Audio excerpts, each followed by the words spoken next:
Welcome, welcome, welcome to another episode of Till the Dirt.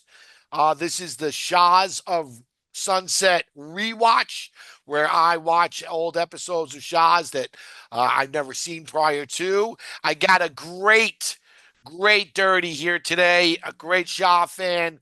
Matt is super supportive of my wife, of myself. I really appreciate you, Matt. I just want you to know that. I know that I could fart on Twitter and you'll like it, and I appreciate, and you'll share it, and I just appreciate you very much. Salam, Tommy, and happy birthday, Shams. I love listening to Till the Dirt with MJ and Tommy, and I'm so excited to recap this episode with you. Awesome. All right, and Matt, and I don't want to. Last name is Braverman, correct? Yep, All right, I Braverman, didn't want to Farragon put. Braverman, just like Reza. Okay, perfect. I didn't want to butcher it. So let's hop in, man. We're doing Shaw's season 3, episode 10. Um, we kick off Mike. It's a little bit of a fallout from you've watched like you know what's going on right now, just not necessarily in this episode, right, Matt? Yeah, the Diamond Water Party. They're still recovering from that Diamond Water Party, Austin's Diamond Water Party. Yeah. Mike looks like he was drinking anything but water at that party, and he's now recovering from it. He's accountable, which I give my credit for. I always, anytime any of these persons apologize, I give credit because it's not a natural reaction for them at all, dude. It goes against everything they believe in. So he was accountable. Um, and I think that he knew because he was really drunk. He showed up real drunk to that party, and I think he knew that I probably let the tiger out of the cage a little bit. You know what I mean? Yeah, I think he said he was shocked and embarrassed. Yeah, Jessica did the recap, and he was shocked and embarrassed about that Diamond Water Party. Have you ever tried Diamond Water? No, I have not. I have not. I've seen it. I have seen it out here on shelves, but I've never actually forked over the scratch to get it. But it's water. How could you know what I mean? Like, what are we doing? What are we doing? Scene 2, we see Asa, Gigi, MJ. Um, my wife, do you copy me? She's the like she's too old to talk like the way she talks. I love her, but like it's just very juvenile if you're there to kind of mend fences to start off, contentiously. I don't know. I think that the thought of Asa is in the right place. I don't necessarily know if it was Asa's thought or if it's production or whatever, because you always have to, take that into account. But I think that they're trying to mend the fence, and I think that goes the best that it can, I guess. Yeah, and I think Mercedes said they bring up their ages at the reunion, and I think Mercedes is the oldest, so she's kind of nurturing towards all the other cast members because I think she's the oldest one on the cast. Well, yeah, those records are definitely sealed. If I brought my son in here right now, Shams, come here. First, Matt wants to wish you a happy birthday. Happy birthday, Shams! Nice meeting you. I'm your biggest super fan. He really I'm a big is. super fan of MJ and Tommy. He really is. Now Hey, let me ask you a question. How old is your mother? Say it again. 18. 18. Yeah. Go ahead. Get out. You can go back to doing what you're doing. Thank you. Give me a hug. I love you. Happy birthday. All right. Go do your thing. So yeah, those records are sealed and falsified. As to exact age, yeah, she's definitely well, let's just put it this way. She's too old to act the way that she does a lot of the time, especially in this episode.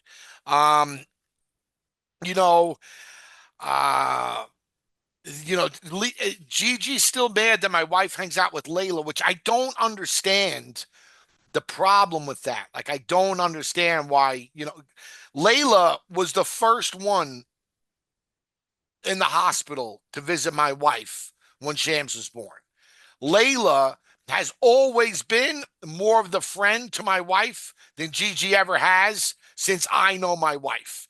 Now, granted, there are a lot of cracks that we're seeing now for the reason that I could tell why my wife and Gigi probably aren't close, right? But that doesn't change the fact that Layla and my wife are very good friends. I don't understand the conflict, and I really don't understand when Gigi, like, when she gets emotional and she talks about what she's gone through. What? What has she gone through? I don't know if I'm missing it. Have you seen something that I'm not seeing? Yeah. On the reunion, Layla comes out on the reunion and Gigi storms off. But I just think that Gigi thinks that Layla wants to be on the show. It's the Shahs of Sunset. Layla is also a Shah of Sunset. So she just wants to be on the show. And Gigi wants the spotlight all to herself. So she can't share it. But MJ wants to give everyone an opportunity. So I think they're just conflicting. It's kind of like the Teresa Melissa in New Jersey, fighting, sisters fighting about being on the show. So I think that's has to do with being on the show. Well, I think you're a very smart guy, Matt. And I think you're very in tune as to what goes on in this world or in these universes because I think that's obviously it, where they can't say that, right? Because that's some real fourth wall breakage. Plus, Gigi would sound really bad if she was like, well, I just don't want my sister on the show. But I think that's really it. And I think you're right. I think Layla really wants to be on the show. I think that between the two of them, there's obviously a sibling rivalry like to the 10th power already, right? And I think that you throw this, the show in there, it's like throwing a grenade in to their relationship where, Gigi's a self-professed, never had a job, never done anything. Father takes care of, and now she gets handed this show opportunity where Layla is the other side of the fence where I've worked for everything I've ever had. I don't ask for nothing. And, I'm a single mom whose husband left me and fucked the chick in my bed. Like she thinks I got great story. But they don't want her because they want Gigi. And Gigi has to be like Gigi will burn the house to the ground if they fucking let Layla film when without telling her, running it by her. So I think you're right. I think that's really but I don't get because that's easy. Like you see it. You're not to, say that you're just not right for picking it up because you are. But like I don't get where she's like everything I've been through. Like what? What? You know what I'm saying? Like I know Layla, and I definitely know that Layla can pull at the thread, right? The thing that you and I might not necessarily pick up. Layla knows those things. And I think that she pulls at that thread real easily and it could get Gigi riled up. So I don't think Layla is innocent at all in any of this. But I also don't think like she was, had her chained to a radiator and was burning it with cigarettes, which is the way she sounds. Like you don't know what I've been through. Like what were you through? Well, you know what I mean? I don't get that aspect of it. Yeah, and also at the reunion, Andy says he believes like 40% of Beverly Hills High is Persian, and then Mercedes and some of the other cast members correct him and say it's about 60%. So they all raised their hand. They all went to Beverly Hills High School, and I think Layla just fits like she could be a cast member. She fits that mold. She's part of the friend group, but Gigi just doesn't want her to be on the show. Yeah, yeah. I think that when you really get down to the crux of it, I really feel like that's the issue. Um, then MJ and Mike, she comes to the office. Mike looks like he had a rough night, dude. I don't know if the night before, I don't think the night before was that night, but he looks like even in that scene that he had a rough night before. So maybe Mike's just having a few rough nights at this point in time, but nothing's, my wife swears that she's going to have his back 100% against Reza. Meanwhile, fast forward to what happened. It's turned into a bloodbath. Um, but nothing really goes on there. Reza and Asa then go to yoga. He's sweating like a nut. You ran 6 miles, you said today? Yeah, I ran 6 miles today. Just got back from that. Did you sweat like that when you ran your 6 miles? No, Look like no. you sweat. I'm 99% sure that production gave those questions to or told the yoga instructor what to talk about during her class. I could be wrong, and she really was just that intuitive, and it really was just that coincidental that they talked about forgiveness. I've been to not a bunch, but probably 10 yoga classes in my life, and I've never heard any of the shit that this lady was talking about. So I think that that was probably, produced a little bit. Then we go, we get Lily and Coconut. It's another nothing scene with her. I'm looking forward to her not being on the show anymore. And again, this really doesn't have anything to do with Lily. I know my wife does not like Lily. She just doesn't fit, she's never with any of the cast. She sounds like like she doesn't want to hang out with any of the cast, and she feels like she's kind of superior to them. And it just doesn't, like I said, none of her scenes work. They feel forced.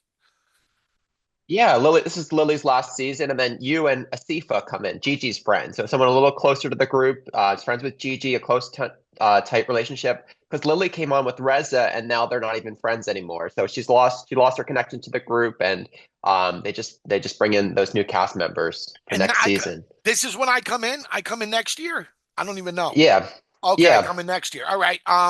Yeah, Lily, like I said, it seems forced. I think the writing's on the wall that we could kind of tell that, and it's mutual. I don't think it's just anyone. I think she doesn't want to do this anymore with the people she's doing it with. I think the cast doesn't really want to hang out with her. I think production is like, where do we take this? So, you could kind of see that's happening. Then we see my wife. And again, you're a pretty, big fan of Shahs, I know, and you know what's up. No one else gets what my wife gets in terms of these scenes where it's only her. And you get to see her, whether it's packing, whether it's feeding her dog, whether it's, she's just a cartoon character to watch. So she's entertaining alone. And watching her try on, all her outfits or whatnot. And I'm telling you right now, because we're going to fast forward, and that's where all my wife's craziness in this episode comes from, is the fact that she didn't find something that she liked to wear. I know her, and I know that, that ruined her day. The best thing for anybody would have been her staying home and just fucking watching TV and hanging out with a couple of her friends. But she's now forced to go do something that was on camera, her idea, but obviously that's produced. I don't even know if those really were her clients. I'll find out. But yeah, she's very, very upset. I could see it that she doesn't have anything to wear in her eyes. Meanwhile, she looked great in a few of the things she had on, but in her mind, she's already mad because she thinks she's fucking fat. She thinks she doesn't look good. Like all the negative self-talk she said to herself. She's already done that. So, yeah. um, She's so kind. She's so kind too. She's fighting with Gigi, and says Gigi looks like Victoria Beckham. but there's So I that thought that was just jealousy. There's the jealousy there. That's like it's one of the seven deadly sins, dude. Like she 100%. She's so genuine, and that she thinks Gigi looks dynamite. But because they're kind of on little thin ice together, and because my wife feels so bad about the way she looks that she can't just be, oh wow, you look fucking great. It's like, yeah, you look great, but she's mad too that she doesn't look as good, at least in her mind. I think my wife looks great, but they yeah. And at the reunion, she says that Gigi has an ugly mug. So she likes Gigi's outfit. She just thinks she has a cuter face. yeah, yeah, So yeah. And then, Mike gets the champagne, that's kind of throwaway scene. And then the limo ride, which I could, just from being on the other side of that, in that limo, there's definitely two cameramen. There's one that's pointing at the one side of the limo, and the other point at the other side. So right away, that's creating very tight space, right? Because you have five people and two cameras. That's tight. And from where they're driving to the Del Mar racetrack is a far ass drive.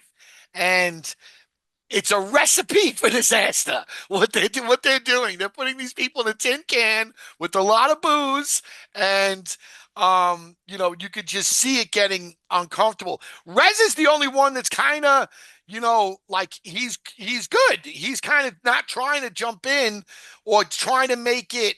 I think he understands that if we get too um angry or yelling. It's going to be a long ride, dude. So let's just try and chill. But again, my wife is hostile. You could tell she's looking to, quarrel and bicker. Um, so it's just it's a very it's not Yeah. made for a good ride. It's a beautiful Rolls Royce. It's not just any limo. It's like the That's top of the line limo that you could get. That's true. If you're gonna go, let's go in style. But I really, really, really, really wish that they had cameras in Starbucks when Mike told my wife not to get the fucking croissant. Because I promise you, the look she would have gave him would kill generations of his family, dude. Like I first off, Mike's in no position to be telling anybody anything like this. You know what I mean? It's just, she wants to eat a fucking croissant, let her eat a croissant. Uh, and it's also the wrong day to say anything like this to my wife. Uh, Yeah. yeah, it's definitely not. But I think it's hilarious that he did. Like I do. I think it's hilarious that he did because you're asking for it, dude. You're asking for it. Yeah, but they have the chocolate croissants at the reunion, and also at the end of the episode when they're at the racetrack, MJ starts picking her nose at Mike, which I think probably upset him. Just like instead of taking the higher road, she just stoops down with him and tries to get back at him a little bit. 100%. And again, man, um, that's literally one of the worst things, or one of the worst traits that my wife has. You when you fight with her, first off, she's not, and this is all of them. None of them are fun drunks. I'm a very very fun drunk. Like I'm not encouraging everybody to, but like I'm a really good time. You don't have to take my word. There's fucking 50 people that will tell you how good a time I am when I drink. So like I get the idea of wanting to drink because you have a good time. These people don't have a good, like they get fucking angry and they get fucking mean. So I don't get but they're drinking all the time, so I don't, I get that it makes good TV, because, it brings the liquid courage out, so to speak. But like my wife, you don't want to fight with my wife, bro, when she's drinking, dude, because she's going to say really, really, really terrible things. And if you're drunk, it's fine because, like, you'll both forget. But if you're not, some of that shit will linger because it's not like you're a piece of shit. It's like accused, like, Mike, you're a juice head taking steroids who does drunk. You know what I mean? It's like, whoa, whoa, whoa, whoa, whoa. You know what I'm saying? Whoa. So, like, she'll, like, say things that, it's like, you think like that all the time about me? So I just know that it's a difficult spot and they're all very drunk. Yeah, Asa says it perfectly. She says she's tired of the weird frenemy bullshit. They're Yeah. frenemies. Yeah. Yeah. I would be too. Because again, Asa doesn't really drink like that. So she doesn't understand that. So that day is a long fucking day. You know what I mean? Like the getting ready, the limo ride, then being in the box, going around the horses, and then they're gonna have to, do the fallout scene where they're just together. Like that's a long day. And I think Asa has been relatively the same person that whole day, right? But when you mix booze in, all of a sudden, they were having a good time. And now what happened? Everybody's fucking, it's just, it really makes things combustible. And if you're not a drinker, you don't really understand where this is, where's this coming from? And it's really just the fucking alcohol, Yeah. at least my Yeah. opinion. I'm sober too. I think it's an age thing too, like the older you get, the more you should not be doing the things that they're doing. But I also think there's, for some of those people, they were on TV for 10 years, right? So they want to go with what works. But what works in year 2 and 3 might not be what works in 9 and 10 when people are like, yo, man, come on, grow up, you know? And I think there's definitely an element of that where it's just juvenile to act the way that they're acting. I really don't like that Gigi gets physical. It's one thing if you're going to sit there and spout names at each other, but it's another thing if you're going to start getting handsy. Um, because, like my wife's not the type. she picks on people that aren't gonna, bite back. And I so like but yeah, man, it was just like I said. My wife doesn't look good in this episode. I love her to death, but it's one of these episodes. I don't really. This whole season is not her best look. I think that she definitely, had one too many today or that day, and you see some Vita come out. Where she's like fucking Yeah. just being nasty to everybody. But again, I promise you, it all started when she couldn't find a thing to wear, dude. That's just how she is. Like if some one thing can spoil her day. And she's better now. She's so much better now with that. And thank God for my little guy, because he's a big reason for that. It's hard to stay real mad when you got that kid. Yeah. But in the past, I just know her like a little thing could ruin her fucking day no matter what. And it just, I think it was this day was one of those instances. Yeah, you touched on it perfectly. Yeah, MJ calls Gigi a drunk piece of shit. So and then she also says, "I'm not going to Turkey with that whore." Yeah. So Yeah. they're getting anxious about their upcoming trip and all their different relationships with Persia and Iran. And they're just all anxious about that, and the drinking just makes it even worse. Yeah, man. And listen, we glossed over that too, that scene where Asa and Lily talk about Iran and whether I asked ChatGPT because I didn't know. And ChatGPT was kind of on the fence. So I'll have to side with Lala with Asa. I'm not I'm not going to take that risk. You know what I mean? ChatGPT made it seem like, yeah, it could be good, but it could be bad. So why even take that risk? So I'll side with us and say it's not worth the risk. I don't know if she might be being a little over the top with it, but it is theatrics, it is a TV show. I get it. So yeah, I don't know if I would go back to Iran if I were her either. But like you said, man, you hit the nail on the head, and you've watched enough of these shows. I could tell, you know what's up, you know what they're doing, you know what they're trying to portray, and when like, oh wow, I think they had too much to drink in this scene. You know what I mean? Yeah. I think Lily says something so funny at the reunion. She says, if you're gay in Iran, they will pay for your sex change. And Andy starts cracking up about that. But I don't know if that's true. That's one of the last things Lily says on Chaz of Sunset. But that's hilarious. That makes their trip even more funny. Yeah, I think that Lily, you know, eh, and I get it too. I get it too. Like if you go to Iran all the time and you feel like there's this bad messaging that's coming from a cast that none of them have been there, you feel like you want to stick up from where you're from. And so I get it. But and again, man, yeah, so like I said, I think it was a good episode. Like there was a lot of drama. If you're watching that, I didn't think it was a good episode for my wife. I didn't. It gives me like that, believe it or not, it gives me fucking like aftershock. You know what I mean? Like I've been there without cameras where she's had too much and it's like you can't even reason with her. She just wants to fucking argue, dude. And she's gonna say horrible things. And you can either just sit there and take it and say, she's had one too many, or you could fight with her. And then you're gonna say horrible things. And it's like it's just not, it's not good, man. So Yeah. I didn't like the look of it. Plus, none of them are any, you know what I mean? None of them are any rays of sunshine. Like Gigi's then talking about all the changes that she's made with herself. And it's like, no, you haven't. You know what I'm saying? You just hit someone, you just hit her, knock the hat off her head. So, like, they all have this opinion of themselves that they're always right. But I will give them, there was more apologies in this episode than I fucking think in the history of Iran.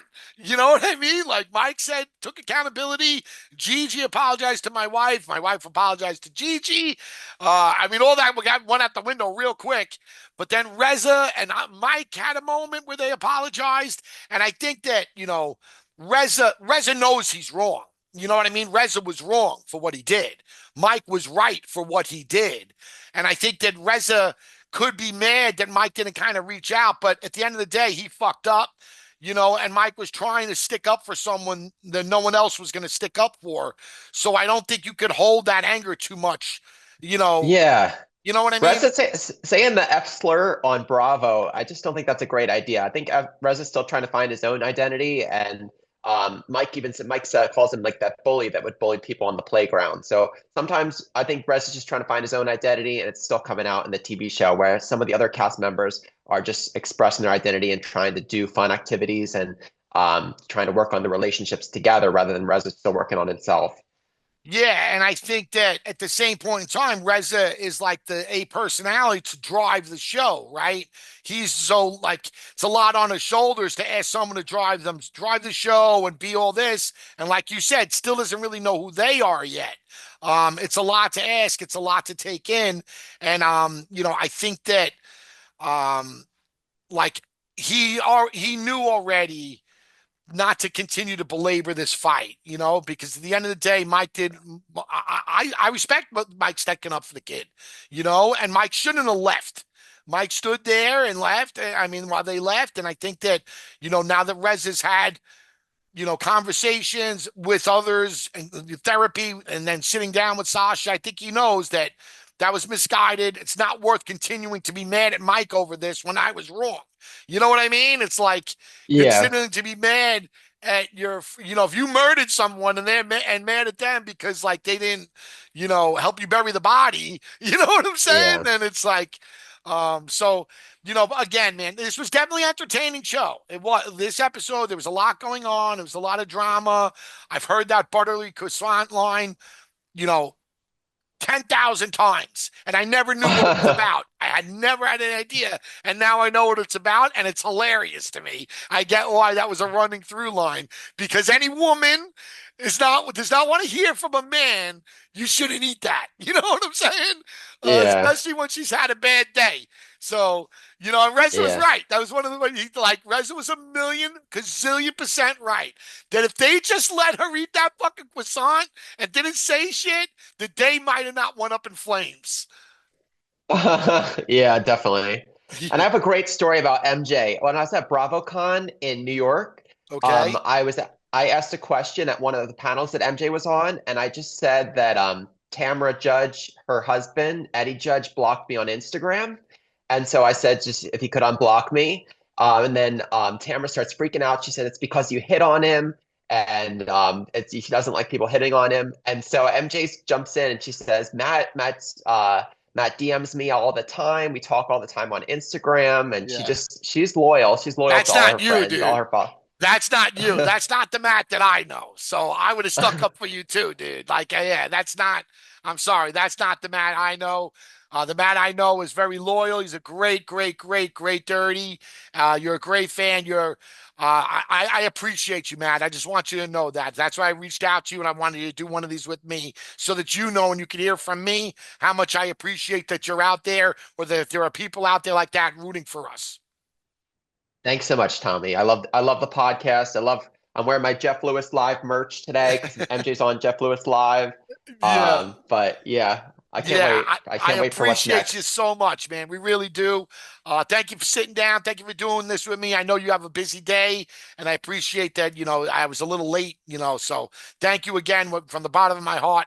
I hope you have a great rest of your day, and we'll get you back one day to do one of these other ones with us. How's that sound? Thanks so much. Salamati, Tommy. Salamati, I MJ. Have a like that. great day. You too, buddy. Bye.